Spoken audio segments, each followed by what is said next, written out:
Welcome to our study of the Bodhisattva Guide, His Holiness the Dalai Lama's commentary on Shantideva's The Way of the Bodhisattva, the Bodhicharya Avatara. So in the spirit of this work, we'll begin with the basic reflections, really, of the Buddhist teachings, and then taking refuge and developing bodhicitta. So, abandon evil doing, practice virtue well, subdue your mind.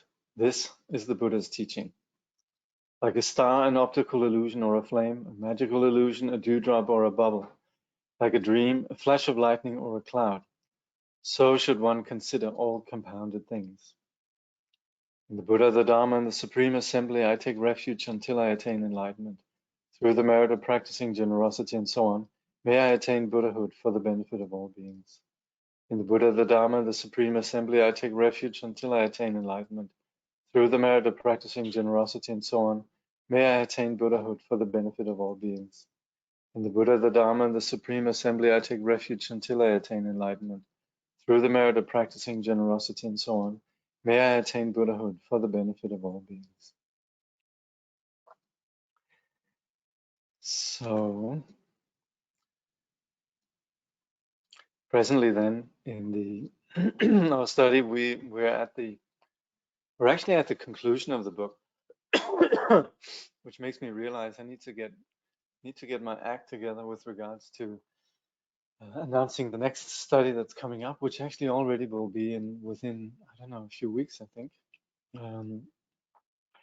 So this will be the Sword of Wisdom, and like I said, this is something that is really important, really, for us who approach Buddhism, where we're not likely to embrace Buddhism just on the basis of blind faith. Some people do. Some people like to just be around the Buddhist teacher or have a Buddhist teacher or a guru, and just, it's sort of like, Guruji, just tell me what I need to do. It looks like you got it right. I'm just going to follow you. And that's absolutely valid too. But like Trungpa Rinpoche points out, this kind of simple-minded faith, it doesn't really engage us to such an extent. And that's where sometimes when we ask questions and we need clarification and we'd like to know what we're doing, we're approaching this project that's called epistemology, or essentially validating our knowledge. Why is it that we subscribe to the path? Why is it that we embrace the teachings that are the foundations of our practice, and so forth? So that's where this kind of investigation is very much encouraged in the Buddhist teaching. So that's where we in Buddhism have something called pramana, valid cognition. Why do we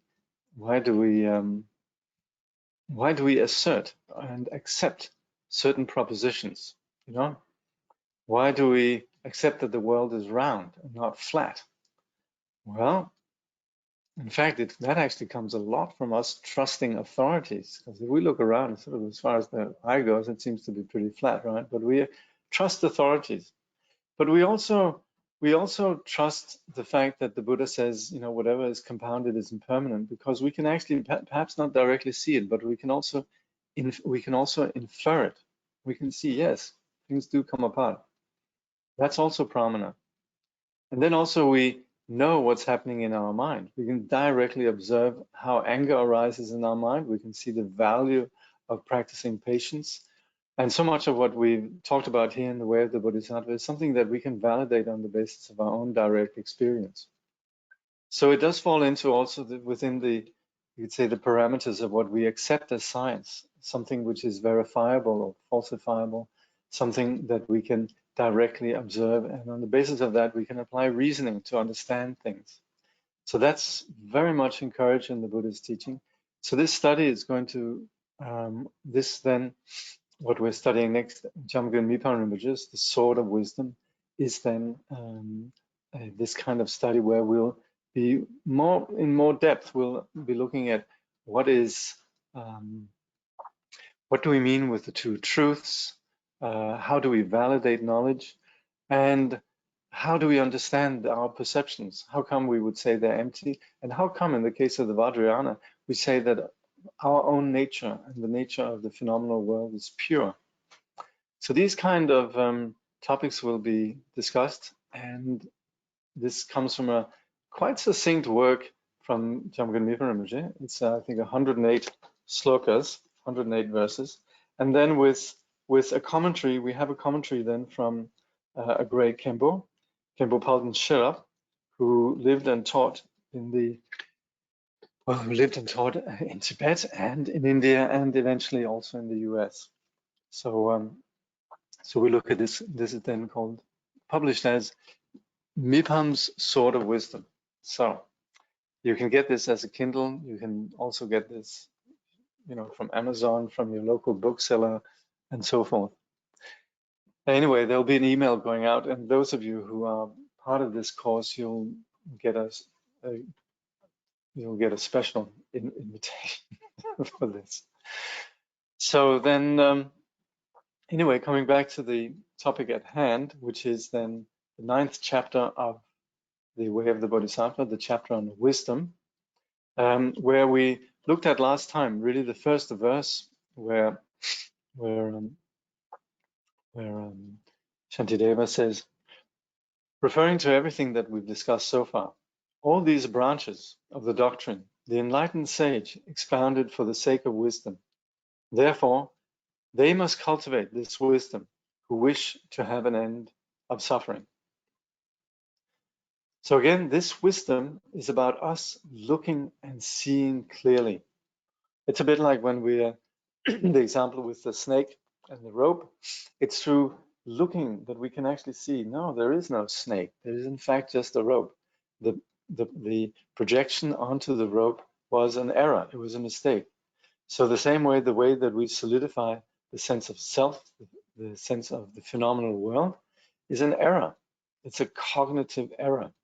And it leads to a cognitive dysfunction that we call samsara. Sorry. So we presently suffer as a consequence of that. So this is something we need to address. This is something that we suffer from. It's something that all sentient beings suffer from. That is, all us who wander in samsara, we're suffering from this condition. And that's where we generate this motivation on the path that we wish to free not only ourselves but all beings from this particular cognitive dysfunction, this condition of samsara. Now, here then, specifically then, His Holiness says, when Shantideva says all these branches of the doctrine, the enlightened sage expounded for the sake of wisdom, he is referring to the wisdom of the Bodhisattvas, and not to the mere insight into emptiness cultivated by the Shravakas and Pratyeka Buddhas as they progress upon their respective paths. All right, so we're talking about those, you could say, that practice the foundations of the path. It's not really about us looking out and saying, oh, that tradition there, or these people here. It's more about understanding the doctrinal foundations of the Buddhist path altogether. So that's where, when we talk about Shravakas and Pratyeka Buddhas, we're more talking about those who would follow the path of the Buddha at the early stage where there is still some attribution of solidity to both the subject, consciousness, and also to the phenomenal world, the belief in atoms as being the ultimate building particle, or what we essentially, in Tibetan, and also what's implicit in the word atom, is the indestructible particles. So that's where both there's a sense of some reality around consciousness and also some reality and some substance in the phenomenal world. So that's where the Bodhisattvas go beyond that. His Holiness says, what then is special about the Bodhisattva's wisdom? Why do they meditate on emptiness? Bodhisattvas aim to rid themselves not only of the obscurations created by negative emotions, but also of the obscurations that are obstacles to knowledge. They must free themselves from the former before we can deal with the latter. And that is then where we would say that Shravakas and Pratyeka Buddhas, who, by the way, are not just, you could say, beginners really, but this is a very great level of realization that leads to what we call cessation. That path is premised on eliminating the obscurations of negative emotions, and so Nyöndrip in Tibetan. And so this is the result of the path that calms the mind, that retreats from the world. And essentially, the objective there is really just to find peace, find personal peace. And that's where the Bodhisattvas, they differ, because they more interested in actually seeing what is the actual nature of reality. And they have a vision of of basic goodness as present within themselves and also in all sentient beings. They yet understand this is overlooked, and they understand that it's not just about calming the mind and being free of emotions, but it's really actually awakening to the nature of reality altogether, and you could say connecting with the wisdom that is innate, Buddha nature. And that's where the foundation really of the Mahayana and the Bodhisattva's view is very much about taking a hard look at reality. And it's this greater understanding that brings about the understanding of emptiness. And that's where the Buddha then, to such individuals and to encourage others to address and look at the nature of reality, the Buddha taught emptiness. And this is what ultimately then enables the practitioner to be free of cognitive obscuration. This also brings about the perfect understanding of absence of self, in which there is then no longer the desire to just reside in a personal peace, but there's very much as the nature of eliminating cognitive obscuration. Then there's just the natural outpouring of compassionate activity, permanently, pervasively, and spontaneously. So, sorry about that. I should really just a second.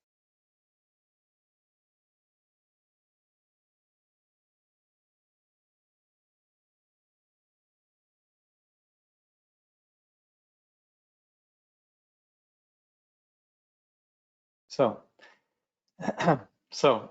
so that's where the Bodhisattvas, they of course, they also work with, in the Mahayana, we work with freeing ourselves from negative emotions, but also very much then the obscurations that are obstacles to knowledge, what we call cognitive obscurations.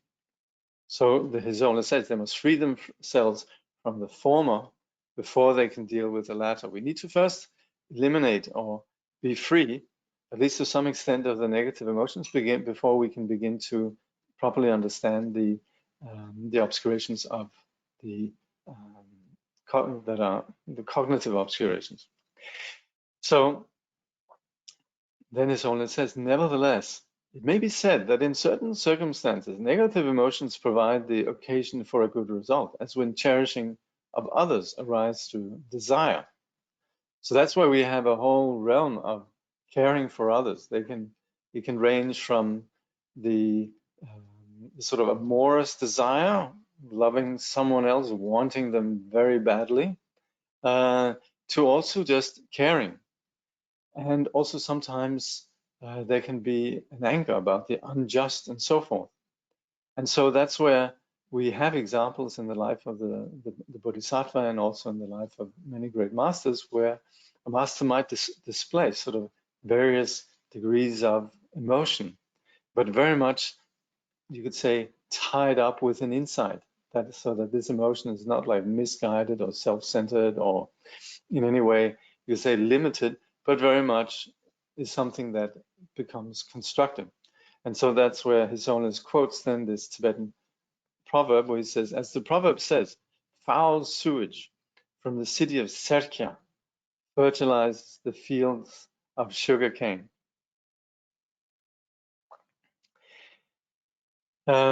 It's a little bit curious that the name Serkya, because Serkya actually in Tibetan is a way of saying clergy and laity.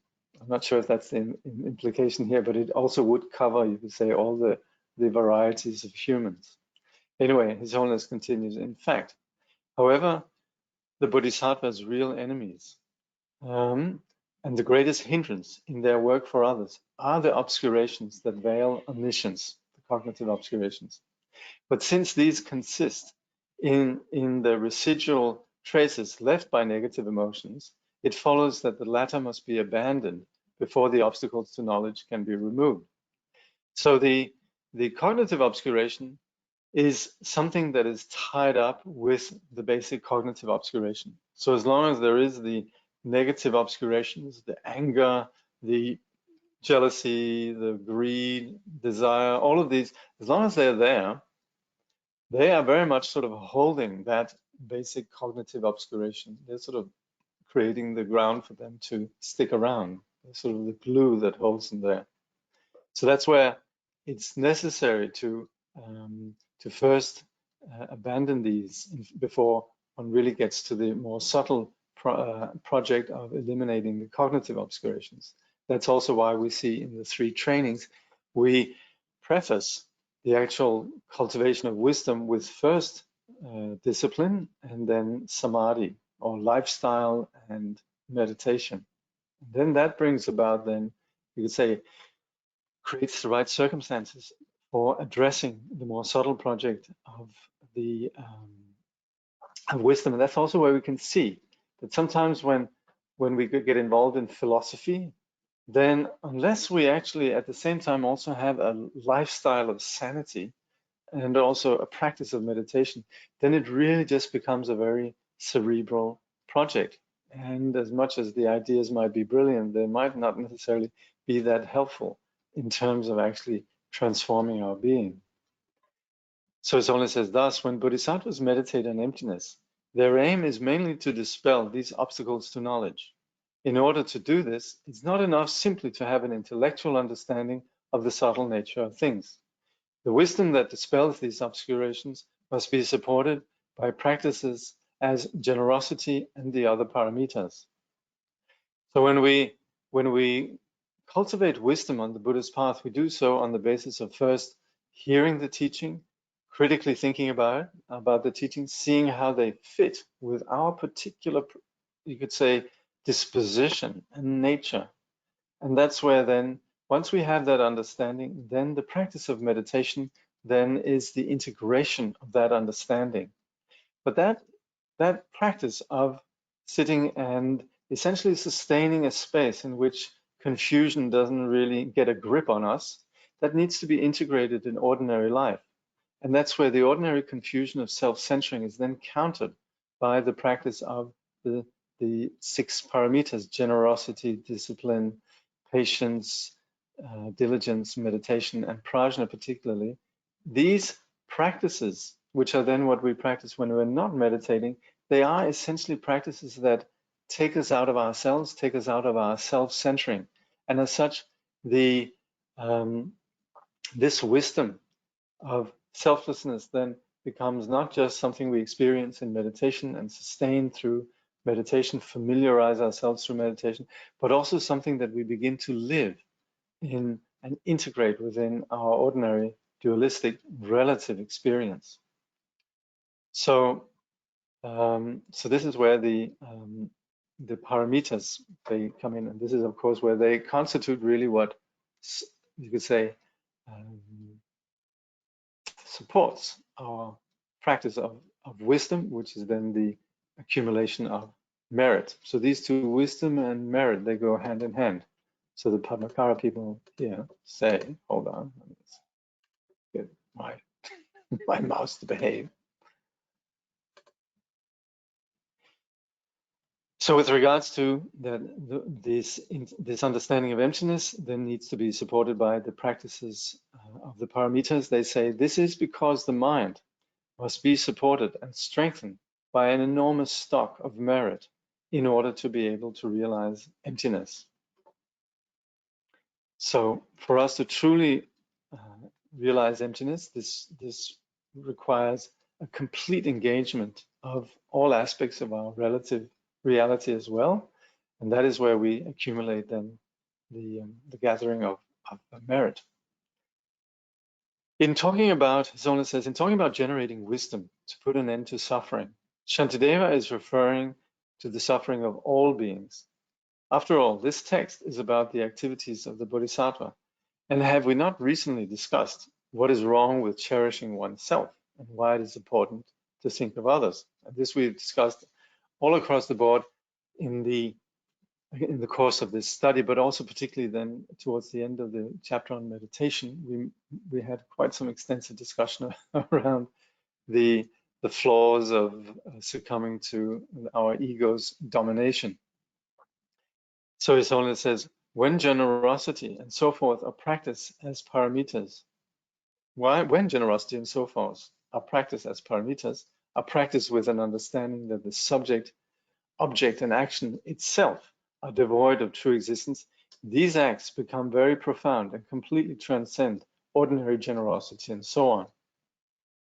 So what we mean here, what His Holiness is referring to, is that this understanding of the voidness or the emptiness, how the solidity of self, the subject, the solidity of what we perceive as the object, and action, how these are devoid of true existence. To understand that emptiness is essential, really, because until we have that, we get caught up in a very keen sense of, I am doing this for you. Aren't you grateful?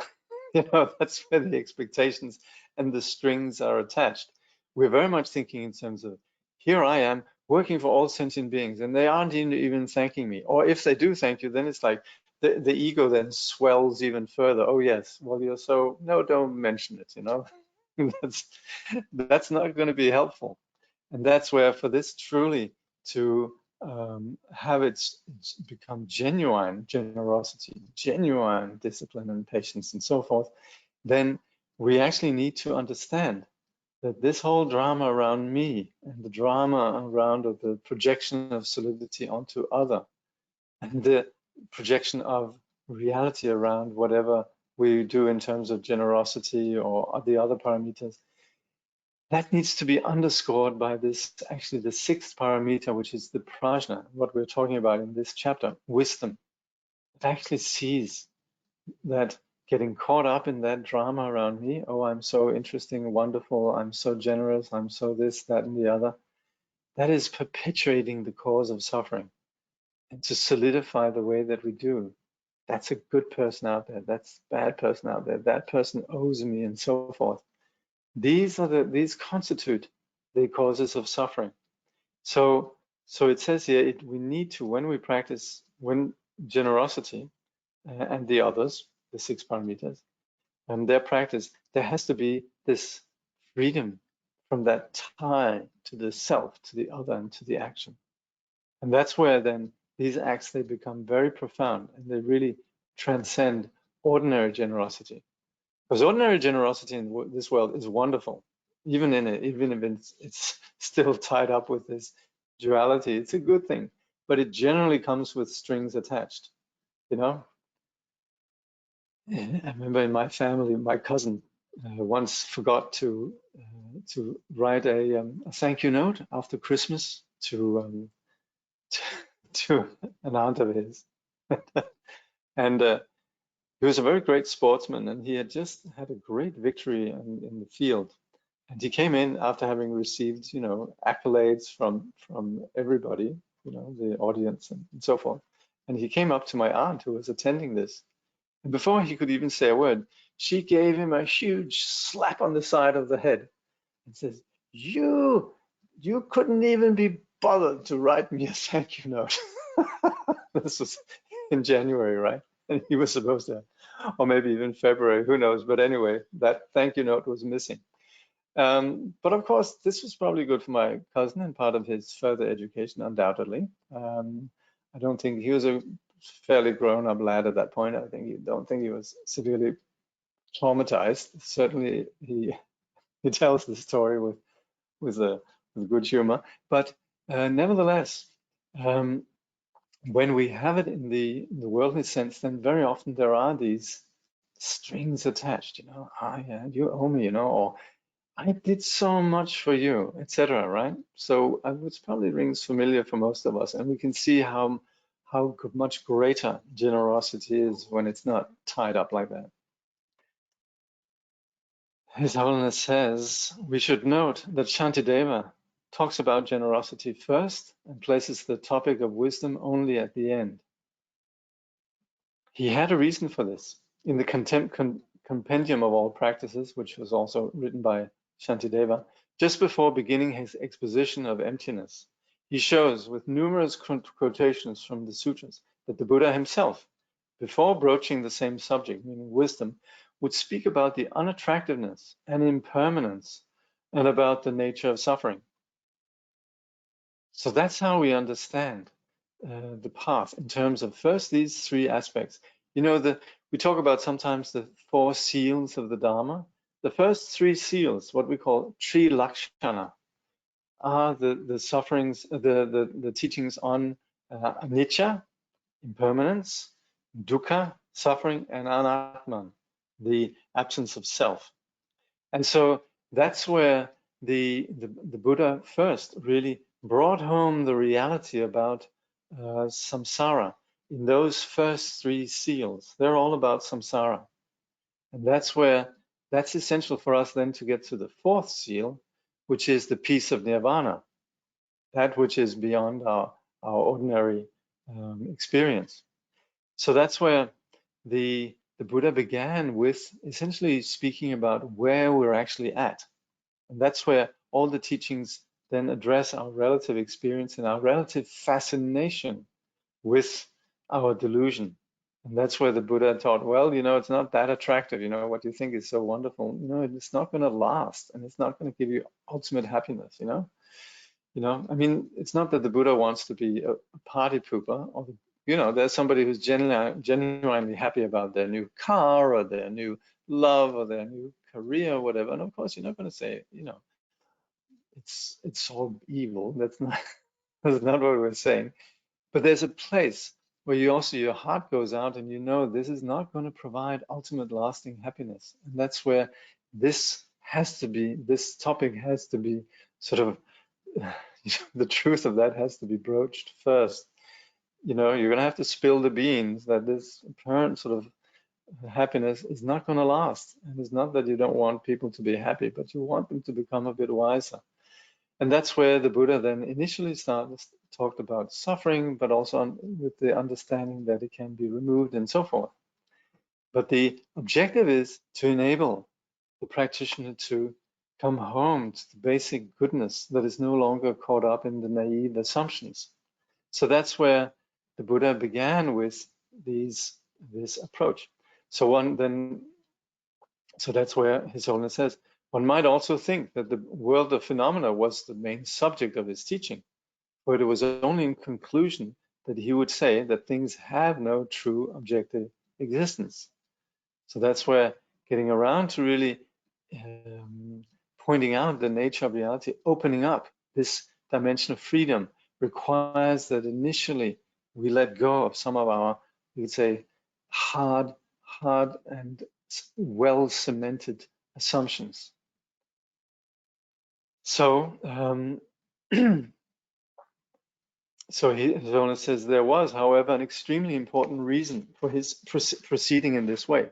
To begin with, he would discuss the positive and negative aspects of things, meaning karma, how to provide the causes for happiness and avoid the causes for suffering. His Holiness says, laying the ground for a clear understanding of the unfailing functioning of relative truth, according to which things do indeed exist, certainly as we perceive them. It was on the basis of their relative existence that the Buddha explained that phenomena are empty by their nature. So that's where the Buddha then say, well, things are permanent, and also we perceive them as solid in some way, but if we analyze any given perception of any phenomenon is in fact just a projection onto what in fact is just a web of ever-changing causes and conditions. And so there is no unconditional phenomena the way that we project solidity onto them. And that's where then the Buddha would explain that phenomena are empty by their nature. Only where there is a basis, only where there is a basis, is it possible to assert emptiness. As it is said, form is emptiness, emptiness also is form. So it's only when we have the sort of solidity of phenomena that then the Buddha needs to say, well, it's actually ultimately an empty appearance. Because there is form, we can talk about its non-existence. If there were no form, there could be no emptiness of form. So that's also then the identification of lack of inherent existence would be redundant. But this is important as long as we're suffering from solidifying things as solid. The Buddha needs to say, sorry, mate, but it's just not like that. And then someone might go into a dogma of saying, well, everything is empty. That's even worse. And that's also where the Buddha again has to come and say, sorry, mate, it ain't like that either. So there has to be this letting go of these what we call conceptual extremes. When we say extremes, we mean that you're falling into holding on, or we're falling into holding on to some ideas. The Buddha really wished us to awaken to reality, and we're never going to understand reality through the intellect, through ideas. So, so as Owen says, as there are phenomena that we can talk about as being empty, we can say there is a basis for emptiness. Without that basis, emptiness would be inconceivable. An explanation of the practices of the first 5 paramitas, starting with generosity, give us a clear view of the basis for emptiness. When, for example, we practice generosity to remove for ourselves and others all suffering due to poverty, we are cognizant of the relative truth of cause and effect.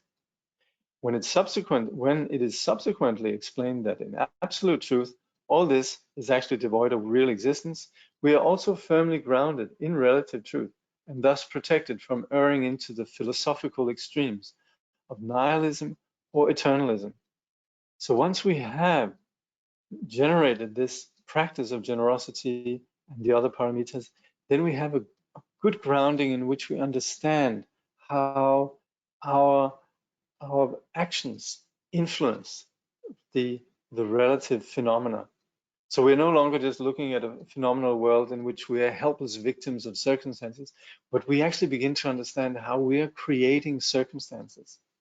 And that's where that leads to an understanding that these circumstances, these perceptions, they're not solid. They are actually shaped by our actions. And that's where we can see generosity is something that brings greatness. It brings magnanimity, courage. Generosity in the best sense is something that's wonderful for ourselves and for others. And once we begin to see then how this shapes our perception and our world, and we're no longer fighting in terms of me wanting this or needing that and so forth, but there's this greatness, then we understand, hey, this world is not as solid as I thought it was. And at that point, then the teaching on emptiness makes so much sense. And then we can see that it's because of emptiness that the world is not just solidly stuck in being one way or another, but it's in fact shaped by the causes and conditions of the dependent arising, by understanding cause and effect in the relative experience. So that's why we say that wisdom and skillful means, or you could say absolute and relative truth, go hand in hand. The two accumulations go hand in hand. And so understanding the two truths is really essential for progressing along the path. Other than that, then we could have this situation where somebody understands, well, this we have very much in the modern condition, postmodern condition, where there's sort of the end of philosophy. God is dead, and philosophy is dead, and everything can essentially be deconstructed. Any assertion of truth can just be seen as another practice of logocentrism, or the idea that there is some absolutes. We can already see, well, no, it's only absolute, in relation to the relative. Hence, there is nothing that's true. And this is very much what's happening in the modern world, in the modern discourse, where there's not really anything that has any meaning or seen as having any particular truth value. And that's because the when we become entirely cerebral and philosophical, then we're endlessly deconstructing and seeing, well, there's no truth. Truth is true for someone, but is not true for somebody else. Hence, there is no truth, and this sort of thing. So that's failing to really appreciate the two truths. Whereas where it is true, yes, what's true for one person is not true for another, but whatever they experience as true, that's very real for them. So let's respect that and abide by, you could say, the traditions in certain countries, by the conventions of people, and also acknowledge that we ourselves are very much caught up in relative, experience. We ourselves, we also have little truths that are very important for us. There's certain things that are very dear for us. Somebody knocks over some, a vase that has our, somebody gave to us, somebody very dear to us gave to us, our mother, or, somebody else, and somebody knocks it over, and for them, they don't care. But for us, oh, it's so true. That vase was such a big deal. So we live in an experience, a relative experience of um, of phenomena as being real. And of course, then as we progress along the path, yes, we might be less sort of prone to solidify to the same extent. There's a little bit more an understanding of the emptiness of these, you could say, ideas. My vase was so important, or is so important, becomes a little bit less. Somebody knocks it over, and we just go, well, you probably didn't do that on purpose. It's all right, don't worry about it. That sort of thing. So you can see that these two work together, and that's where it's so important that the understanding of emptiness is, like Zolan says, firmly grounded in relative truth. This protects us from falling into the philosophical extremes, nihilism or eternalism, saying that there's no truth whatsoever, or our truth is the only truth. Yeah?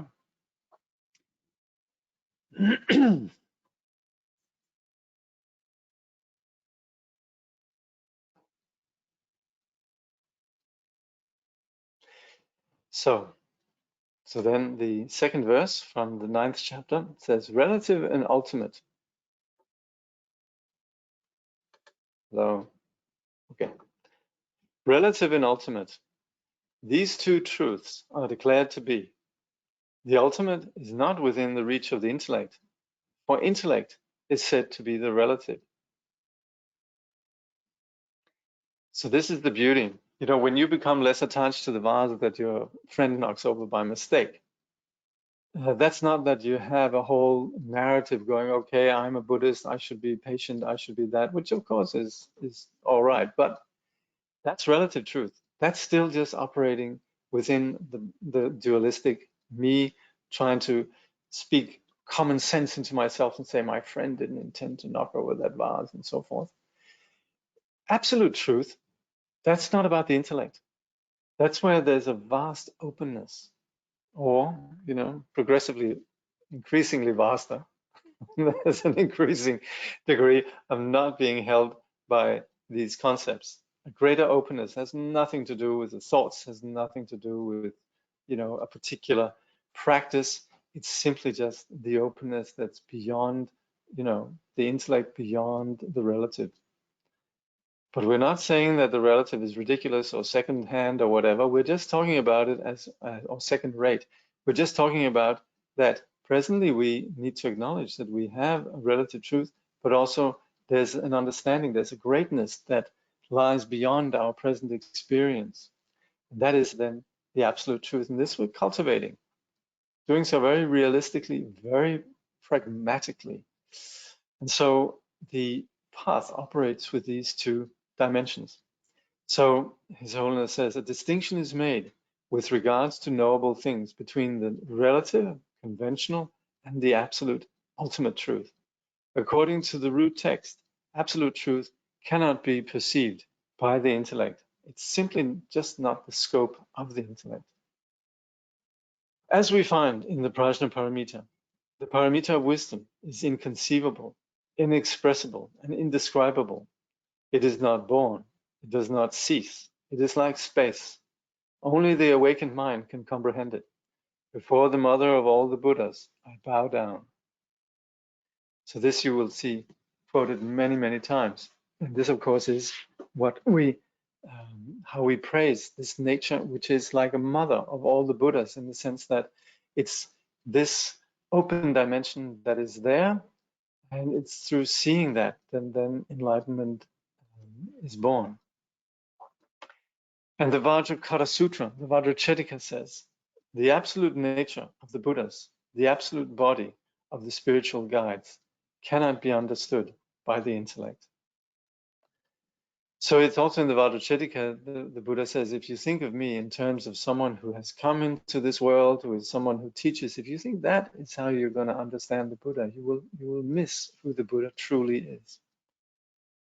So His Holiness says, the reason for this, as Shantideva says, is that the intellect is something that exists on the level of relative truth. However, the interpretation of this point is delicate, because later in the text we shall read about how another kind of intellect, and intelligence. Okay, Shantideva continues. In light of this, within the world, two kinds of people are observed, those with yogic insight and the common run of people. In regards to this, the views of ordinary folk are undermined by yogis who themselves are in the world, within whose ranks the lower, in degrees of insight, are confuted by the higher. By means of the examples that the yogis and the worldly both accept, and for the sake of the result, analysis is left aside. Now here we just would say really that there are sages. In this world we have sages. And they're, as the word implies, they're a little bit more switched on, they're a bit more awake, and they understand reality better. Whereas ordinary persons like myself, I tend to be naively caught up in the solidity of my projections, in the hardness of my own ego. And hence I look to the sages and I think, they've got it right. And that's where we certainly do accept that there are those who, know a little bit more. And again, within the sages, then there would be those who are just, you could say, very peaceful. Everybody might look at them and think, oh, what a peaceful person. And that person might be peaceful because they never really expose themselves to the realities. They might live far from other people, or they might not get involved, and so they have less emotions. And that is a little bit, you could say, the Hinayana approach. That is where essentially the real root issue hasn't been addressed. But that's also a very valid path. And that's where we would say then, that's the lower degree of insight. And that again is where the Bodhisattva's insight is far greater, because it's not just about retreating from the world or having less emotions, even though that does appear very nice. And we could say, oh, what a lovely person and so forth. As long as the real cognitive obscuration hasn't been addressed, then it's really just for the time being, when emotions aren't there, that there is peace. If emotions were to arise, might not be so peaceful, and that's where the Bodhisattva is not retreating from the world, but very much within the world, or even in retreat, but getting to the bottom of what really is the cause of these conflicting emotions. And so that's where there's there's different degrees of views. This, of course, also we study when we study the tenet systems, what we're studying on Mondays, the sort of progressive stages on the meditation of emptiness. This is really an essential way, an important way of understanding the skill of the Buddha in teaching different views to different capacities.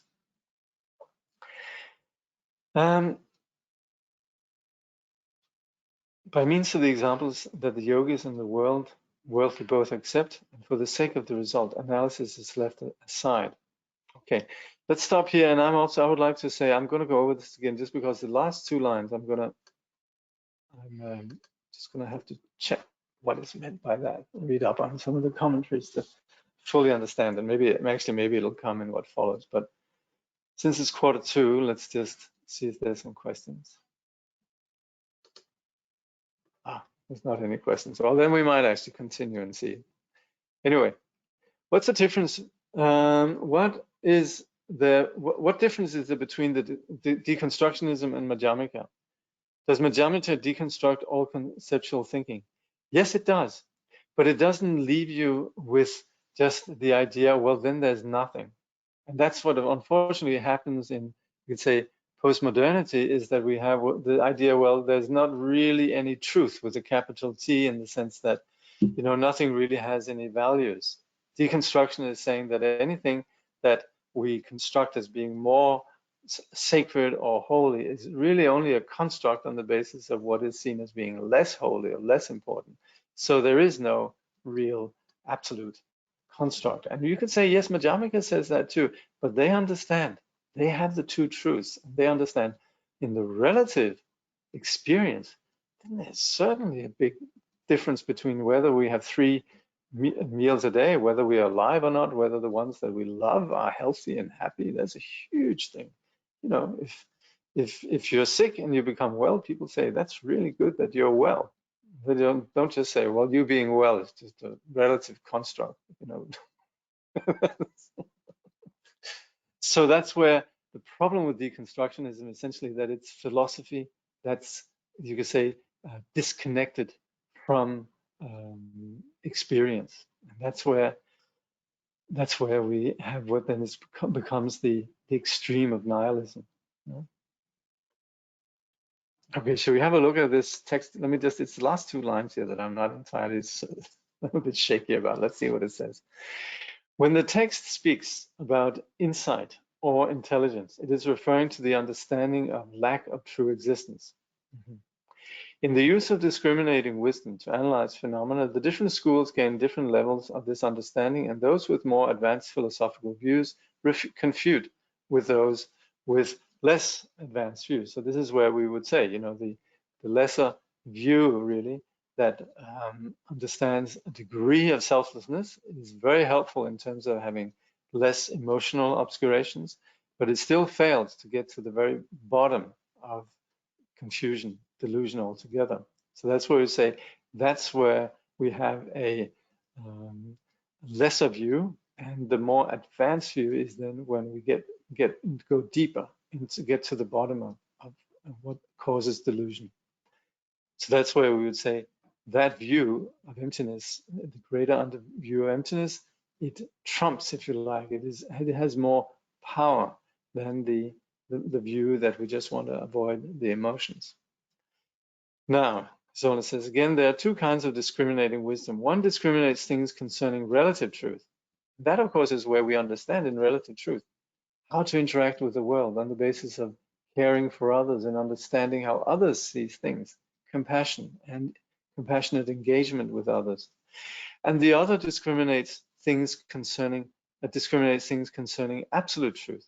And that's where the sage is not held by the conventions of the world and the various conventions that change according to individuals and so forth, not held by relative truth.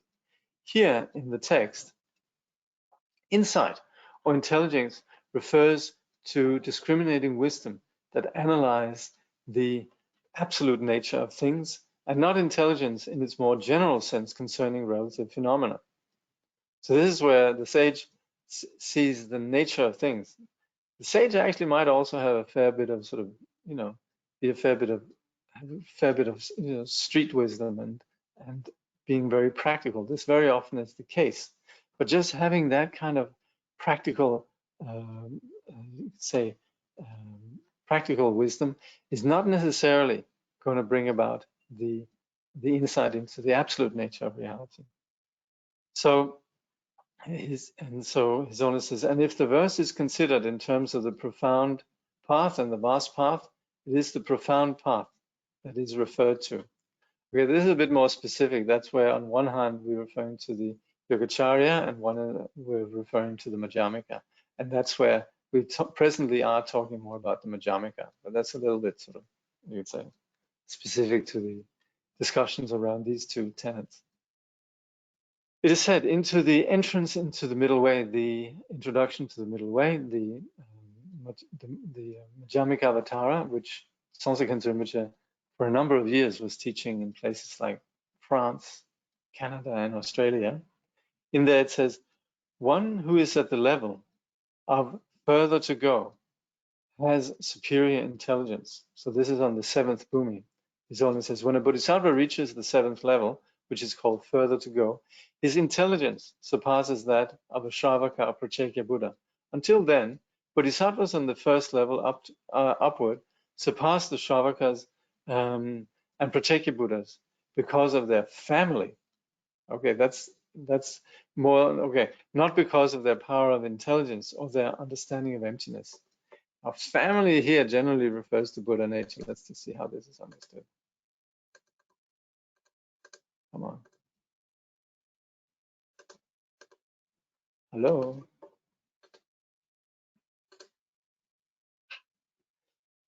Because the Shravakas and Pratyeka Buddhas seek liberation only for themselves, they are considered to be of inferior family to those who belong to the Bodhisattva family and strive for the enlightenment of all beings.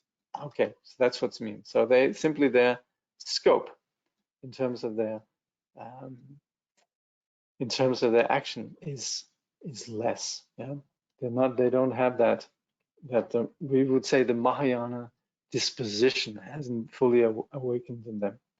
Only when they reach the 7th level is their intelligence superior. It is also said that at this point they surpass the Shravakas and Pratyeka Buddhas in their ability in a single instant to enter into and arise from the concentration of perfect cessation.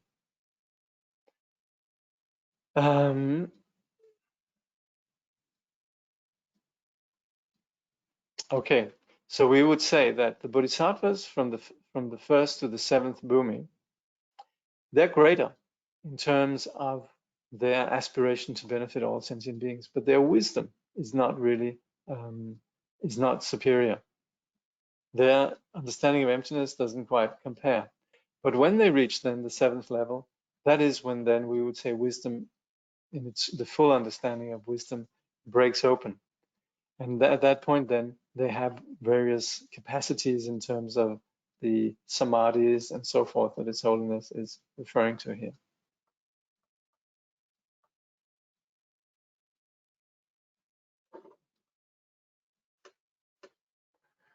Let's see if there's any questions. No questions? Okay, keep going. When Shantideva says that absolute truth cannot be perceived by the intellect, he's referring not to the intelligence that discerns absolute truth, but to the obscured intelligence that conceives the dichotomy of subject and object. So the intellect here is not the, you could say, the brilliance of mind that is the characteristic of the sage. That is wisdom itself. And that kind of intelligence, that's beyond the intellect. When we here says the relative is not the relative is not the scope of the absolute, the absolute wisdom is not the scope of the ordinary intellect, then there's the wisdom on one hand that has the realization, that is free, that is intelligence. But here, when we talk about intelligence, it's more this obscuration that is caught up in the, like His Holiness says, the duality of subject and object. Absolute truth, His Holiness says, is something that we have to experience with a mind free of concepts in which there are no such dualistic notions. Relative truth is what is perceived by the conceptual dualistic intelligence. And that's where the beauty of the path, and this is not just in Buddhism, but also in other wisdom traditions, is the understanding that we don't really understand reality if we just are always thinking.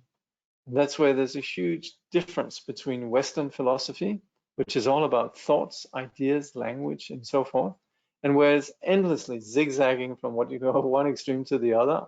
So one philosopher stating this, another one contradicting it, and then endlessly. And that's where finally, you know, in the 20th century, then somebody says, well, look, it's all just constructs of the mind. Philosophy is dead, you know. What is it, Richard Rorty, right? So that's where the point of what we're talking about here in absolute truth, that is something that has to be experienced. And that's where the sages, not just the Buddhists, but also the others, they sit down and they begin to actually commune and settle and experience the mind. And in the Buddhist context, then this project is not just about retreating into a particular zone, but it's really about seeing. It's about vipassana. And that's where you say the brilliance of the Bodhisattva, the brilliance of the yogi, the practitioner, is that they experience this and it affects and transforms the intellect. And that where the intellect then becomes, goes beyond ordinary thinking.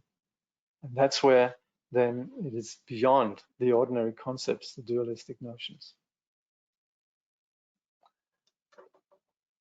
So that's okay. Okay, finally there's a question here. Please don't start writing your questions in the last moment, Bar, okay? This is what happens. Okay, just, hey, I begin to do Q&A at 1:45. Very kindly, somebody early on said, let's save all the questions and answers to the end, which is a rather good idea, I think, I don't always do like that, but here I do. And so if you 1 minute to 10, you write in your questions, then, then of course we're gonna go overtime, which I don't mind, but just in case you're on a busy schedule, and please also take into consideration, you might not be on a busy schedule, but might be others who have, an appointment at 10:05 and so forth. So please kindly write in your questions that you might have then as early as you can. Of course, in the context of the discussion, then it's of course totally fine if just before 10 that you have some other questions. But if you have questions early on, please don't wait to writing them in. Yeah? So I have questions, but I cannot compose them quickly enough while continuing to understand the next thing. And then I forgot the question. Oh, look, I understand that. And I'm sorry actually for even stressing you more now with this. But yeah, of course. But also then, honestly, what I would suggest is then don't ask questions right away. Take some time, go home with it, and then think about it over the week and go back to this. That's why we have the recordings. It's also so you can revisit the material and then write it down. Then next time, then write the questions in just to begin with, and then I'll take them in the Q&A. Okay. So hard to escape dualistic mind when all day is aimed to see that as a game. Every day we engage in the dualistic relative world. Yes, that's why there's a path. We don't just get the pill. We don't just sort of, oh, that was a cool thing, we put it on the fridge magnet and then we're beyond delusion, right? That's why there is a path. This is the very kind thing of the Buddha. It's not like the Buddha just says, hey, get with the program. The Buddha designed a path where we can actually gradually work, beginning where we are and who we are. That's where we need to be, and that's where we work from. So yes, very difficult to escape the dualistic condition altogether. And that's why we begin very much with the whole, relating in a constructive way to our relative experience, the accumulation of merit, addressing it in terms of lifestyle, beginning to have a practice of meditation, calm abiding, and gradually being more and more able to appreciate the non-duality. So relative truth is the ground of intellect, while ultimate truth is not perceived by the intellect, but rather being open to emptiness, nature, free from clinging to concepts. I guess you could say so, yes. So, yeah. Yeah. Oops. So hard to escape dualistic mind when all day we engage with the dualistic relative truth. Is the aim to see that as a game? Yeah.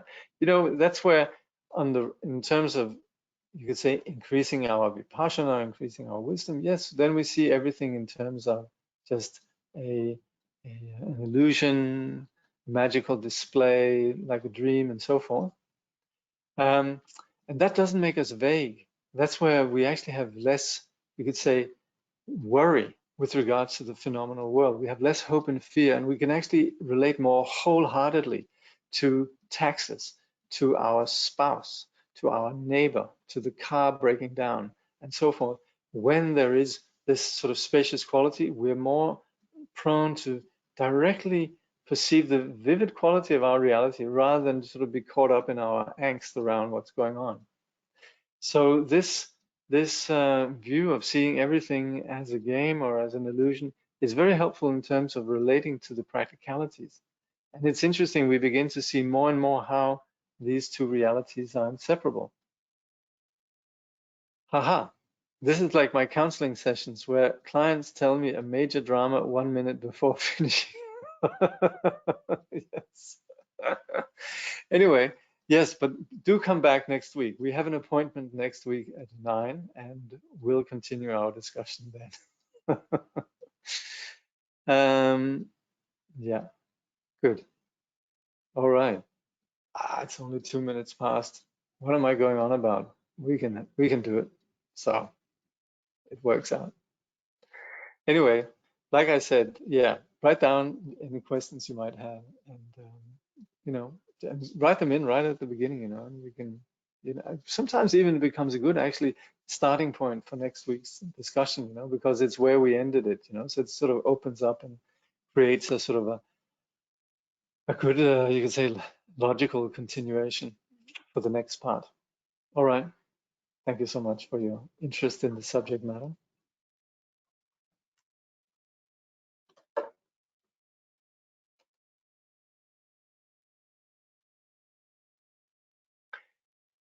May Bodhicitta, precious and sublime, arise where it has not yet come to be, and where it has arisen may it never fail, but grow and flourish ever more and more. Through all our births, wherever we may be born, may we be endowed with the 7 good qualities of the higher realms. As soon as we're born, may we meet with the Dharma and have the freedom to practice it properly. At that time, may we please the holy gurus and practice the Dharma throughout the day and night. Realizing the Dharma and accomplishing its essential meaning, may we cross the ocean of existence in that life. Thoroughly teaching the holy Dharma in this world, may we never tire of accomplishing the benefit of others. By this vast benefit of others, without partiality or bias, may all attain Buddhahood together. Thank you very much.